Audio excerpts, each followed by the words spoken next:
রাজধানী ঢাকা ও এর আশপাশের এলাকার আকাশ শনিবার সকালে ছিল হালকা মেঘে ঢাকা, তবে বৃষ্টির দেখা মেলেনি। বরং দিনের শুরুতেই তাপমাত্রা ছুঁয়ে ফেলে প্রায় ৩০ ডিগ্রি সেলসিয়াস, যা গরমের তীব্রতা স্পষ্ট করে তুলেছে। সকাল ৬টায় ঢাকার তাপমাত্রা রেকর্ড করা হয় ২৯.৪ ডিগ্রি সেলসিয়াস এবং বাতাসের আর্দ্রতার পরিমাণ ছিল ৮৩%।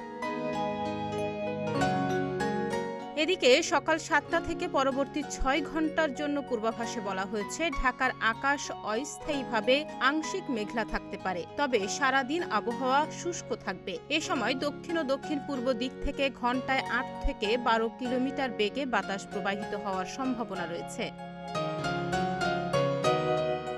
গত ২৪ ঘন্টায় রাজধানীতে কোনো বৃষ্টিপাত রেকর্ড হয়নি, ফলে গরম ও আর্দ্রতা মিলিয়ে অস্বস্তিকর আবহাওয়া বিরাজ করছে। শুক্রবার ঢাকায় সর্বোচ্চ তাপমাত্রা রেকর্ড করা হয়েছিল ৩৬.৬ ডিগ্রি সেলসিয়াস।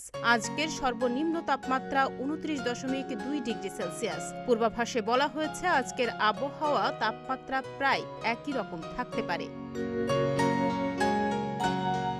অন্যদিকে বিভাগীয় পর্যায়ের পূর্বাভাসে বলা হয়েছে সারা দেশেই আকাশ আংশিক মেঘাচ্ছন্ন থেকে সাময়িক মেঘলা থাকতে পারে। দেশের অধিকাংশ বিভাগে হালকা থেকে মাঝারি ধরনের বৃষ্টি অথবা বজ্রসহ বৃষ্টির সম্ভাবনা রয়েছে। কোথাও কোথাও দমকা হাওয়ার মাঝে মাঝারি ধরনের ভারী বর্ষণও হতে পারে। দেশের বিভিন্ন অঞ্চলে বিদ্যমান মৃদু তাপপ্রবাহ প্রশমিত হতে পারে, তবে সিলেট বিভাগে তাপপ্রবাহ অব্যাহত থাকবে।